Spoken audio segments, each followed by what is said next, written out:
Just a quick note for housekeeping, and this is always a good thing for you to think about when you are ready to get started on your meetings. But if you can ask, if I could ask everyone to just put yourselves on mute for right now, because sometimes what will happen is if there are other things going on in the background, there can be some feedback and some, it can cause a little bit of a delay in being able to hear the content. So thank you all once again for joining us. We're up to 105 people right now. I'm so excited to see all of you. Hope you and your families are well. And I'm very excited to share this with you. So let me start off by saying that we as a district have been very selective about what we are going to offer in terms of virtual online learning for a number of reasons. Number one, the privacy and safety and security of our staff members as well as our students. So we have been looking into various tools over the past month or so, just trying to figure out what would be the best tool for us to use as a district. One of the things that we've been trying to do with any of the PD that we select, as well as any of the tools we select, is we want them to be, number one, user-friendly and tested. So the technology department, we test these different tools throughout the past couple of weeks to make sure that we have an understanding of how everything works and that we can anticipate some of the issues that may arise, so we can walk you through that and prepare you prior to moving in this direction. Number two, we want to make sure that we're selecting sustainable resources. So we don't want to offer something that might be free and cool for now, but not available moving forward. Because there are a lot of things that are being offered right now for free, but they won't always be free. One of the things that is great about Google Meets is that it's part of our Google Apps for Education suite. So that is something that's already included and available to us in the district. Now, that being said, we looked at a couple of different options. We not only do we do our own research, but we look at other districts that are not just within our county, but in the state and also nationwide. And we look to them, some of the ones that kind of like got out of the gate real fast with the virtual learning, and tried to learn from some of the mistakes that they made and some of the things that they found as challenges and also their successes. So for a while prior to break, the tech team and we switched from Google. We were doing a daily Google Meet hangout and for our daily meetings. And then we switched over to Zoom just to practice with it, just to see what that was like, because we knew a lot of districts were using it. If you see things in the press, there have been a number of challenges and obstacles that individuals have faced using Zoom. While they have done better with some of their policies and their privacy agreements, we're still not comfortable with that as an option for our district. So after about a week of testing and doing that research and the news coming out that Zoom was banned for New York City public schools, we went back to doing our daily meetings with Google Meets, and we are, I can confidently say that we are comfortable with using this as an option moving forward. Now, that being said, we're going to talk about how to set it up properly, because there are specific ways that it needs to be set up and shared out with students so that it's a safe environment, okay? And that means that only the students that their parents have opted them in, and I'll talk about that in a moment, will have access to it. So we sent out through School Messenger. You did not receive it because we were only soliciting parent feedback. We sent out an opt-in or opt-out agreement specifically for Google Meets. So students and parents in the beginning of the year filled out their Chromebook and Google Apps for Education agreement. And that gave us the ability to use the tools that we've been using all year long and gave the students the ability to use their Chromebooks. Since this is a different type of learning experience, we need to have parent support and authorization that their students can participate in online meetings or office hours. And we'll talk about exactly what that means in a little bit as well. That being said, we put out a survey asking parents to opt their children in or out to Google Meets only. Okay, so that's the only district approved video conferencing app. We sent out the school messenger. We're on our 4th round of school messenger surveys that have gone out. And currently we have 1,164 students that have opted in, 64 students that have opted out, and 1,098 who have not replied yet. So this survey went out again today. The survey is run over the course of 2 days, and it gives the parents the ability to log in and opt in or opt out. Then what happens is after those 2 days are up, so at 9 o'clock tomorrow night, the report will be finished. I'll go through anybody who hasn't replied and send them another survey. We're going to continue doing that over the course of the next week until we get that 1,098 number down, and then determine who's on the opt-in list and who's on the opt-out list. In order for us to move forward, we need to make sure that anyone that is going to participate in the online meetings or office hours is on that opt-in list. And anyone who is not will have to be removed from the meeting. And we'll talk about that in a little bit. So let's talk about the difference between synchronous live instruction and office hours and class meetings, okay? The district is not moving forward with synchronous online instruction. That means there will be no live learning exactly like this, where I am delivering my lesson for the day for my students, okay? The reason being, we have a number of students that have family circumstances where they're not able to log in at a specific time. So let's say I offered my class at 10 a.m.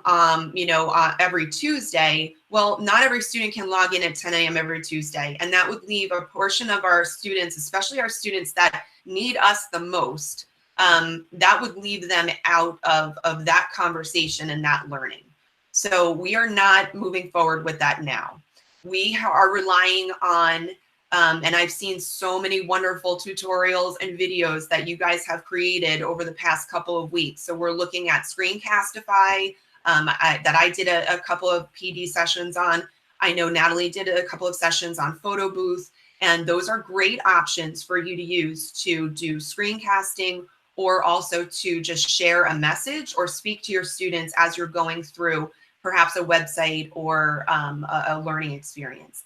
The reason why that is great is because that can be watched at any time. So students have access to that through their Google Classrooms or through the templates that are on our flexible learning website. And that makes it really user-friendly for parents and also students to be able to access that content at any time. So that's why we've chosen to go in that direction. While that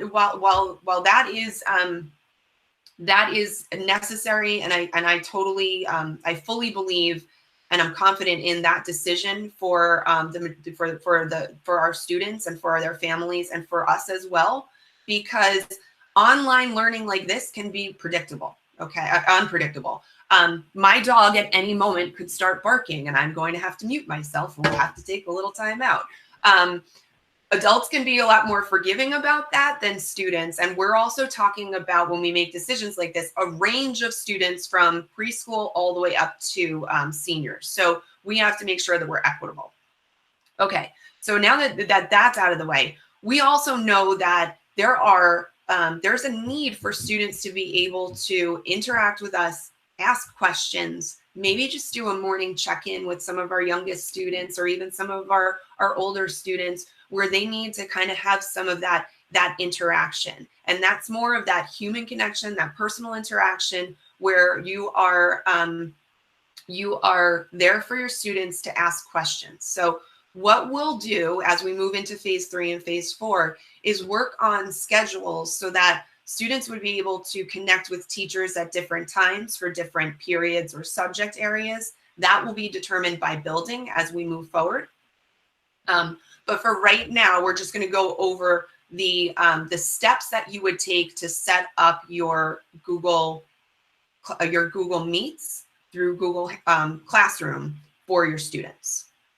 Okay, so everybody with me so far on the logistical stuff? Okay, great.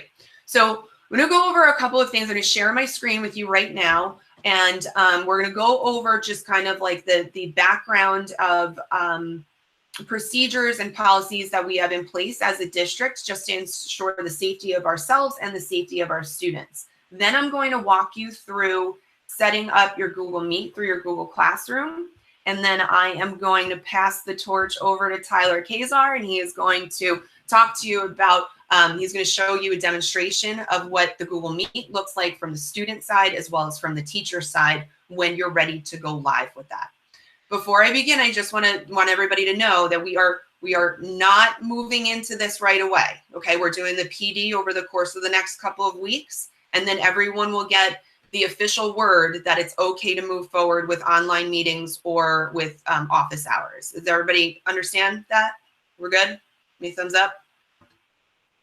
Okay, great. Okay, so let me just go over a couple of guidelines. Now, one of the things that we'd like you to do, and Tyler, if you could grab this and put it in the chat just so that everybody has the link, that would be awesome. We have some guidelines for our online meetings. Now, again, this is only for office hours, small group or class meetings, and not synchronous live sessions. Now, the only caveat to that is that OT, PT, and speech, those three services are required by law to be teleservices as per the governor of New Jersey, okay? So this week, for those students that receive those services and those providers within our district, those are the only three areas where they are doing any online instruction, okay? So it's OT, PT, and speech. They had a separate training yesterday to learn how to do this, and they are moving forward with that. Anyone else that is starting with this process is we're not allowed to do that yet. We're not doing that until we have the opt-in or opt-out information from every student. And like I said, we're on our fourth round of the survey. It's gonna take another week or so to get to everybody. All right, let's go back to these guidelines.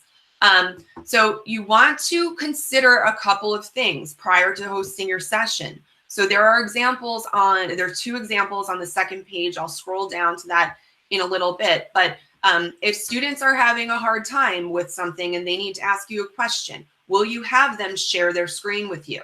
Are you comfortable with that? Do you want students to be able to talk during the meeting right away? Or do you want to call on students individually and have everyone muted right from the beginning? So you just want to start to think about, as we go through this process, what rules do you think you want to have in place before your first meeting? And then try to make an outline of that so that you're comfortable and ready to move forward before we get to that point where we're offering online meetings or small groups or office hours. Now, the reason why these are guidelines that we're asking you to consider is the same reason that we ask you to consider those things for your particular classroom for each different class and the different types of individuals and students that you have in that class. There are sometimes different needs that you create and different rules that you create for your classes based on just the dynamics of that class. So there are certain things that I'm going to go over that are absolutely we must do these things. But as far as the guidelines for your individual classrooms, like, are you letting students share video? Are you allowing them to talk? Is everyone muted? Those are the same types of things that you'll consider as if it was your own classroom, okay? The non-negotiables we'll go over now.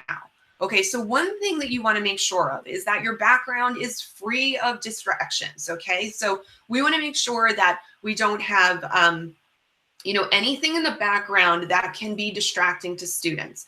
I'm sure that we've all seen over the past couple of weeks, on the news, and especially late night talk shows with, different people that didn't realize that their cat was in the background cleaning him or herself. And, those types of things can definitely be distracting to students or could cause a little bit of chaos, and you don't want that to happen. So now that doesn't mean that you're like, a plain background is good, but as you can see, I have my plants back here. I know that they are growing, but they are not going to move and do anything that will be embarrassing to me. So I feel comfortable in this area talking to you today.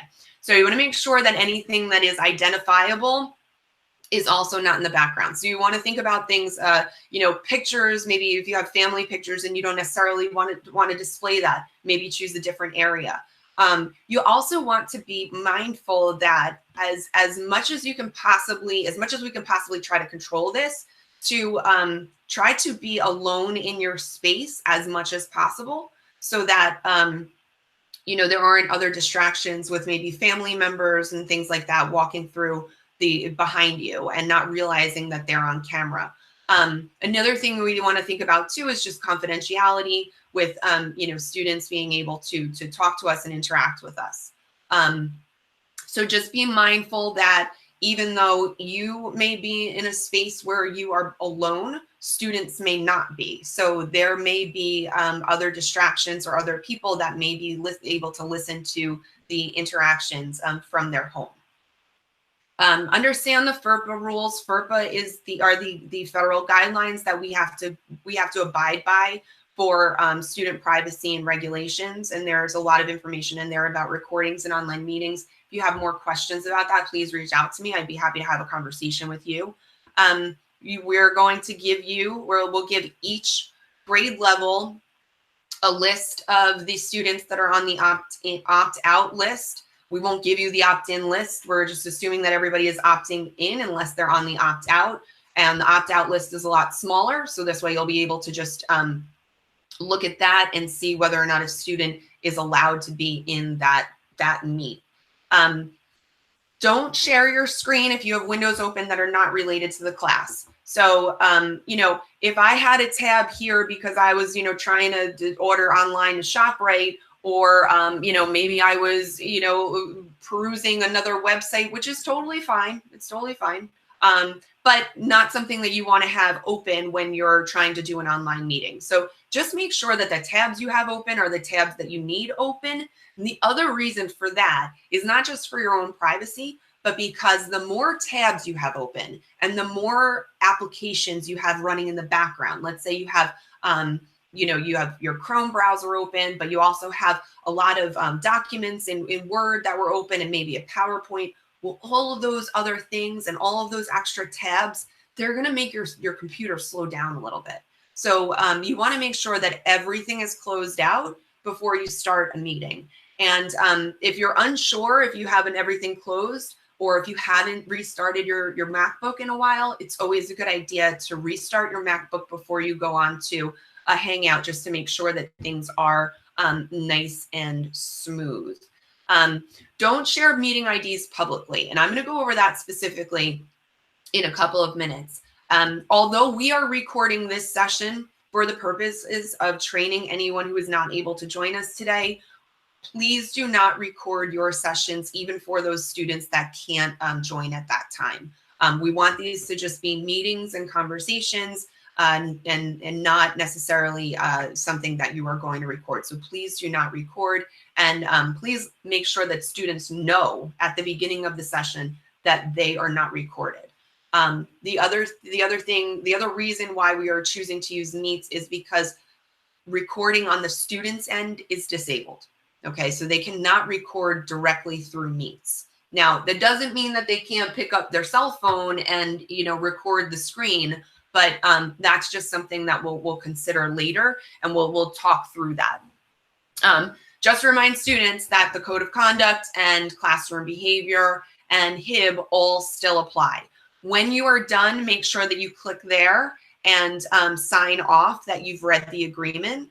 And then this is the second page that I talked about before that had sample A teacher and sample B teacher overview and guidelines of best practices. Those are things that you can consider and determine how you want to set up your guidelines for students as you go into Google Meets for online meetings or for office hours. Okay, so now that we've gone through that, let's talk a little bit about the differences between the way that we just joined this Hangout and the way students will join the Hangout. Okay, the way we join this Hangout is nice and simple through a Google invitation, and I gave you a link. Okay, so I set up the invitation in my calendar. I shared with you the link. Now, what that means is that anybody that has that link can join that Hangout. That means that that can be shared with other students within the domain, outside of the domain, and by domain, I mean within the Somerville Schools email address group, okay? So that is not an option for us as educators to invite our students to a Google Meet. What we are going to use is we're going to go through Google Classroom. I am going to demonstrate how to set up through your Google Classroom. If you do not have Google Classroom set up already and you need assistance with that, please reach out to me. I can help you get that set up. But what you want to do, what you will want to do if you haven't done so already, is set up a Google Classroom for every group of students you would want to meet with. So if I am a high school teacher, most of you already have your Google Classroom set up by period, okay? That's great. It's a great way to go. You guys are already set up, and I'm going to show you how to just enable the Google Meet part. For our they're teachers of younger students, okay? You may have, if you are a second grade classroom teacher, you would want to create a Google Classroom for your entire second grade class. Or you may want to make Google Classroom groups based on smaller groups of students. So you might want to to make it more manageable, maybe divide your class in half or divide your class into 2 or 3 smaller groups so that you're meeting with smaller groups at a time. And then you would have either one classroom for your whole class or those two or 3 smaller groups. And I'll show you how to invite students into that. For resource teachers and teachers that teach special subject areas, you would want to do the same thing. You're going to create a classroom based on those groups of students that you would like to talk to at that one point. Okay? All right, so let me go into demonstrate now how to set up a classroom. Anybody that knows how to set up a classroom, I'm going to try to make this, I'm going to try to just make this nice and quick and easy. Sorry about that. Okay, so I'm starting at classroom.google.com. Okay. And when I get there, you're going to see that there's a number of tiles that are going to pop up automatically for the classes that I've already created. For the people that don't have a Google Classroom set up, I'm just going to quickly show you how to create a class. And then I'm going to show everyone how to enable the Google Meet. So when I get to classroom.google.com, you will join as a teacher, and I will share out directions with you that have those first couple of slides there that you're not seeing here. So you would see something that looks similar to this. You log in with your credentials, you click continue, and then you would sign in as a teacher, not a student. And then you would probably see something like blank like this instead of the tiles that I have. And that's where you would get started. So I'm going to assume that I'm already at that point, and I'm going to create my first class, or another class in this case. So I click on the plus sign, gives me the option to join or create. You want to create. Okay, I'm going to give it a class name. So your class name should be something that is very specific. So if it is going to be, you know, your period 3, and maybe the subject is English, and you don't have to select a room. Or maybe it is Ms. McEntee's second grade. And in that case, I may not have a subject or a section because I am the homeroom teacher, so I can leave those blank if I want to. If I happen to be a special subject area teacher and I want to set up a Google Classroom, maybe this is maybe Mrs. Smith's second grade class, and the subject is art. Okay, so those are just a couple of examples. I'm going to add that there and just choose create when I'm done. You can always go back and edit that later, but you want to keep something that's consistent so that all of your tiles will be very easy to identify when you're trying to select your class. Okay, so it automatically puts me into my second grade class, and it gives me a class code for students. Now, normally, if we were in the classroom, I could write this code on the board, ask students to go to classroom.google.com, type that in, and they would be enabled just like that. But we don't have that luxury right now since we're doing everything distance. So I would suggest going to people. So I'm scrolling over. We have stream, classwork, and people. I'm going to click on people. And if I have a teacher, that is working with me, an inclusion teacher, I'm going to pretend that it's Tyler right now. I can put Tyler in, and now Tyler has the same access that I do to this Google Classroom. And then I'm going to, underneath the students area, click on this icon to invite my students. I'm just going to type a single student here. This is a student that we test with. So M student, we're inviting. Now what happens is that student is listed as invited, and the student is getting an email that they have to click on to enable that invitation. Once the student has selected that, it won't be light gray like this anymore. It will be dark black like Tyler's name and my name, because we've already accepted. And also when they complete the invite, invited will no longer be listed here. When students have accepted the invitation, you will then see up here, which is not here yet because he's still listed as invited, you will see the ability to invite guardians.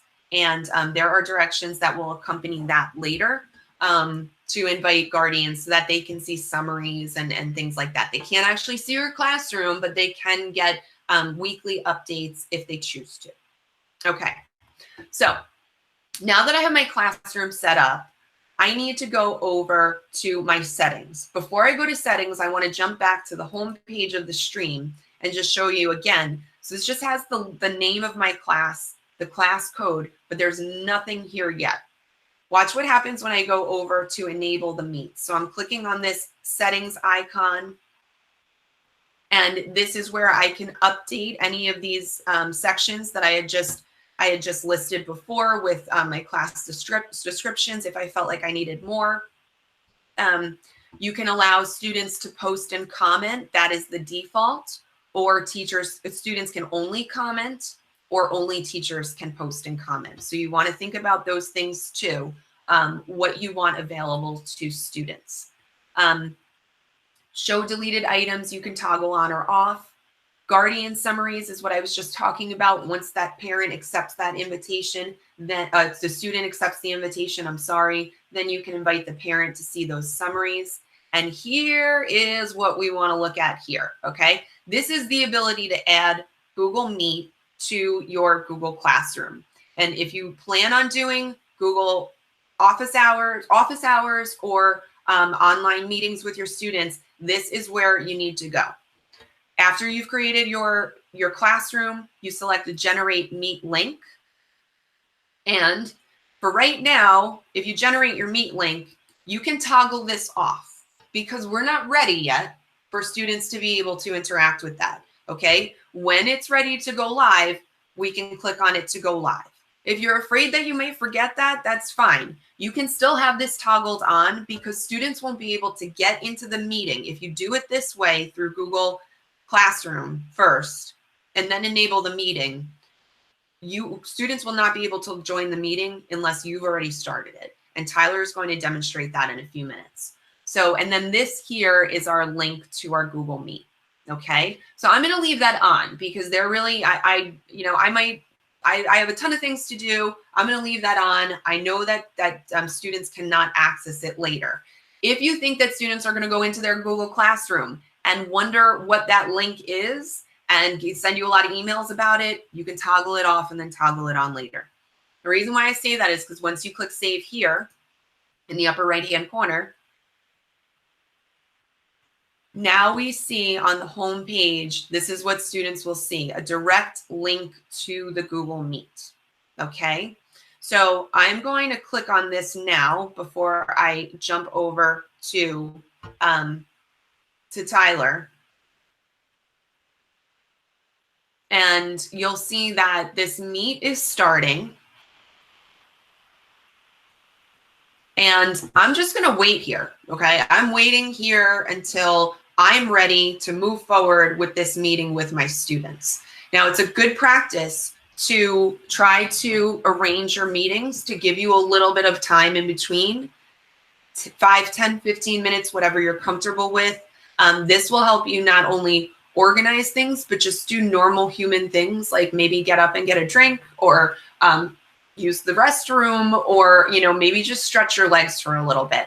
It also gives you the ability to make sure that you're set up and you have everything that you need ready before you move into the next, before you join that online meeting. So I'm going to hang out here and wait, and I am going to pass the torch over to Tyler, and he will demonstrate what it looks like on the student end to access the meeting. Okay, thank you, Melissa. How's everyone doing? Good? Good so far? Okay, good. I know I've seen a bunch of messages come in through the chat, a lot of great questions. We are going to address those at the end.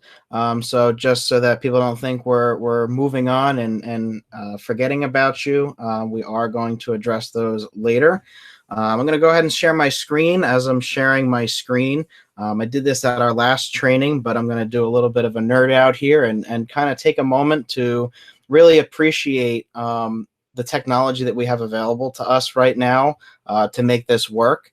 We were talking in the tech team the other day about how if this situation had happened 5 or 10 years ago, we'd be in really big trouble. Because right now it's really awesome that we have the ability to communicate with our students this way and have all these things in place.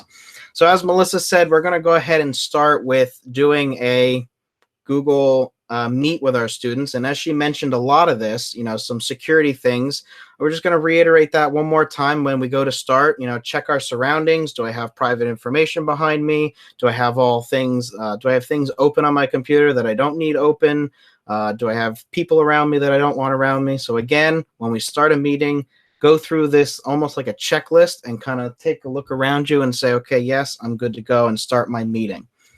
So now on the student side, Melissa had invited me to a Google Classroom. So they can accept that invitation either by clicking on join in Google Classroom here, or they will receive an email to join the classroom here. So I'm going to go ahead and click join. And when I do that, now I am going to become a member or a student of that classroom. And here now I will see all of the student side of anything that Melissa as my teacher posts. So now I can go ahead and try to join this classroom link here. And because Melissa had already started it, oops, hold on. It's going to go ahead and allow me stuff. But so because Melissa has not yet started the meeting, she's kind of hanging out in that pre-stage section of Google Meets. The student can't yet join the classroom. So that's what we want, right? We don't want students to be able to hop into our Google Meet link and start, having conversations without any kind of supervision. So we only want to turn that on. We only want to join the call when we're ready for students to interact with us. So what I'm going to do is, because I'm a co-teacher, I'm going to go into the classroom and I'm going to start a meeting.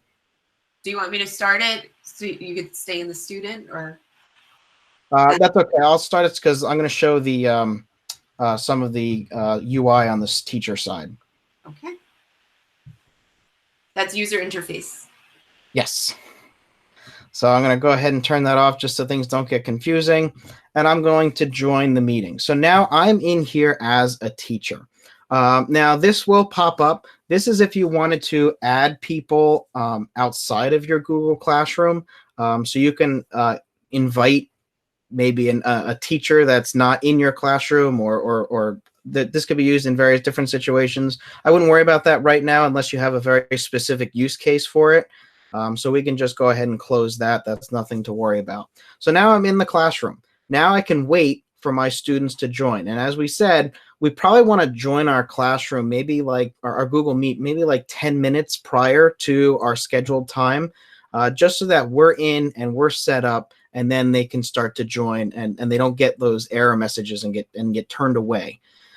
So what I'm going to do is I'm going to go ahead on my other computer here, and I'm going to join the student account.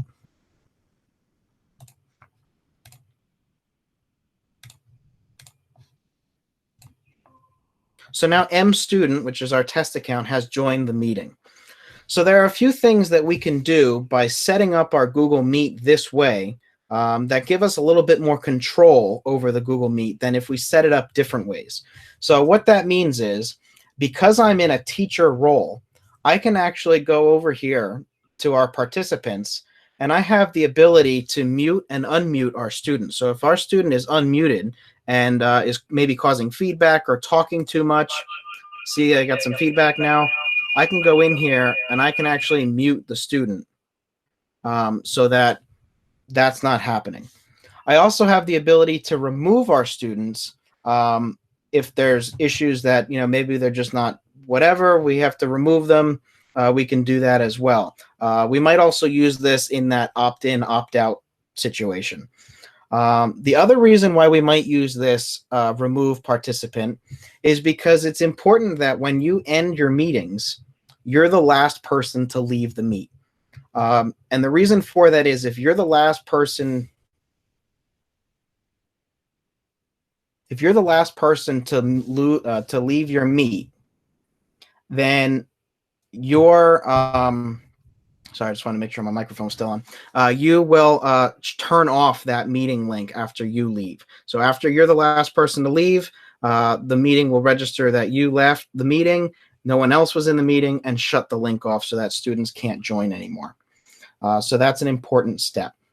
The other thing that we can do in Google Meets is we can present our screen. And you do that by clicking this bottom right-hand button down here, Present Now. Present your entire screen is the way that we recommend you do it, mainly because it's a little easier to manage. So you would click that, and then you would click on the screen you want to present, and then click Share, and then anything you see on your screen will be broadcast to your class through Google Meets. The other thing I wanted to go over is in here, this little button down here, and then settings. Now, you don't normally have to worry about this section, but I wanted to mention it very quickly. If you're having audio issues, you can't hear, they can't hear you, or they can't see you, you're going to go in here and you're just going to want to make sure that your microphone is set up properly. Now, I'm using an external microphone, so in your case, you would probably just click internal microphone or the default. But if you're having audio or video issues, then this is where you would go to kind of make sure that everything is kind of squared away in here. Now, we have rolled out a few extensions, and I saw one or two people actually use it already. We have our nod extension here, so students can send thumbs up, or they can also raise their hand. And then for teachers, we have the grid view. So that you can see your entire class in the view all at once. So those are a few extensions that you can utilize. A thing to note, those extensions, the grid view and the nod extension, only work if you're using a Chromebook or a MacBook with the Chrome browser signed in. Okay, because those are Google Chrome extensions that are add-ons to the Google Meets experience. So you do have to be in a Chrome browser in order for those to work.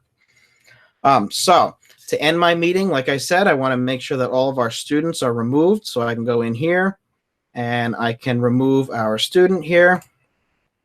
Once the student is gone, then I can end my meeting and close the tab.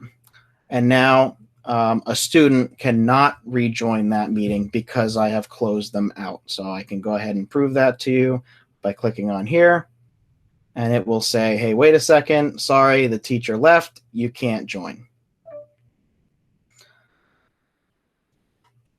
So those are kind of the overview of how the Google Meet side works on both the teacher side and the student side, and how to get the students into the classroom. Again, anytime you're doing that meeting, be mindful of these security things. Make sure your surrounding is clear, and also maybe for that first meeting, you want to go over those guidelines that you created that Melissa had mentioned. Make sure that everyone's kind of on the same page as far as what their expectations are. And with that, that's pretty much it on the Google Meet side. I'll pass it back over to Melissa.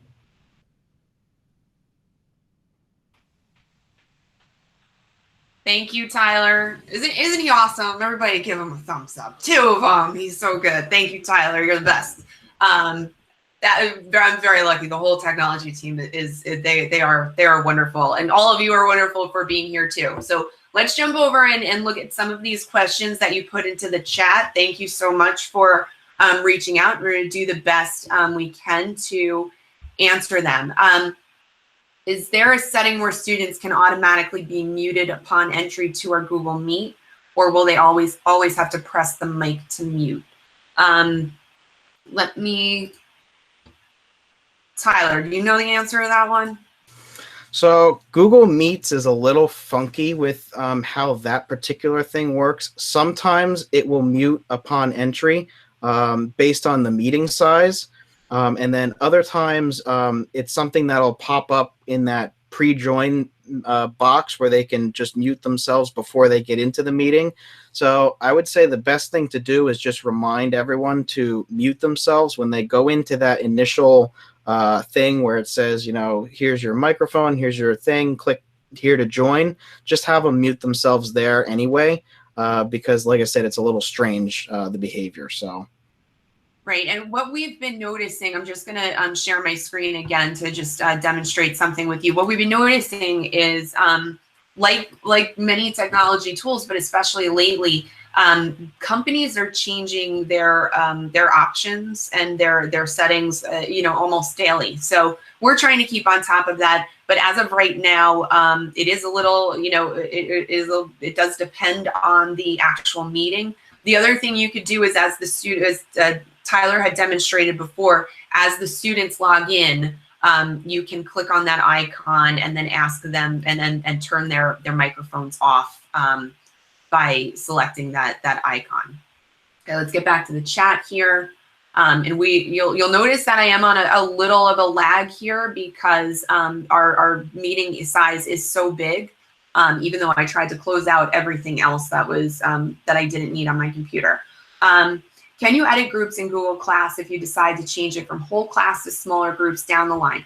So you can, and as a teacher of primary grades, that's something that you can do. But then just know that if you add any other resources to your Google Classroom, then you would have to copy those over to the other classroom, or as you segment them out. So if you want to kind of meet with me or anyone on the tech team to just discuss some tips about how to set up a classroom for students that are in Vanderveer in a way that makes most sense for you, I would be happy to do that for you.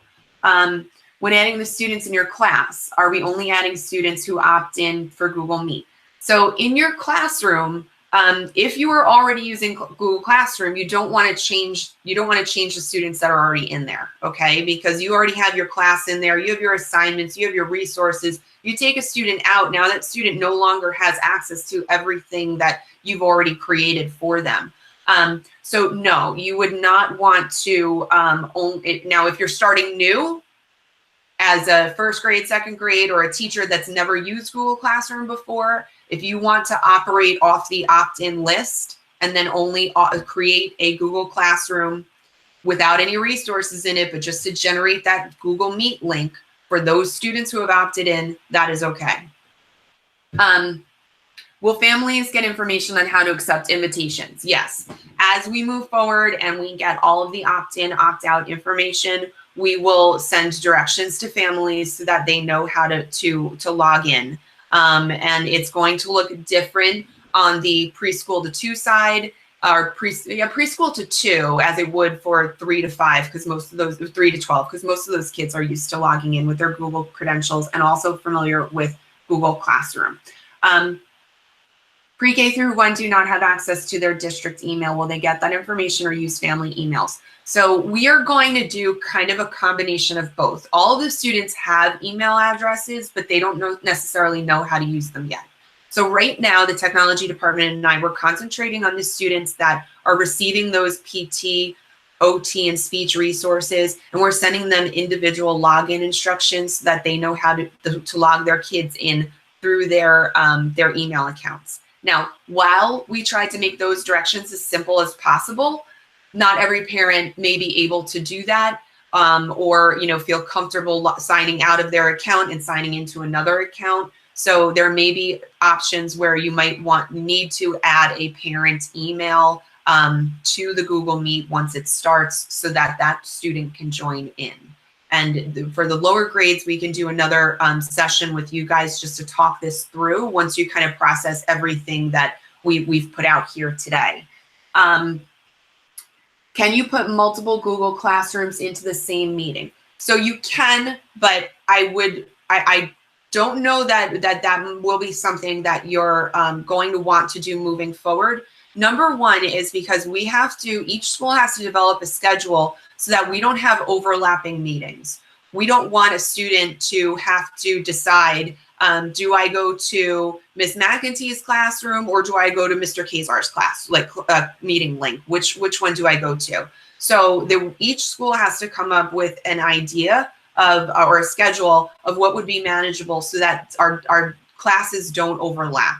In my mind, it would probably be easiest to do that by period and just select which periods would have a check-in on different days. But that is something that will be determined by the building administration.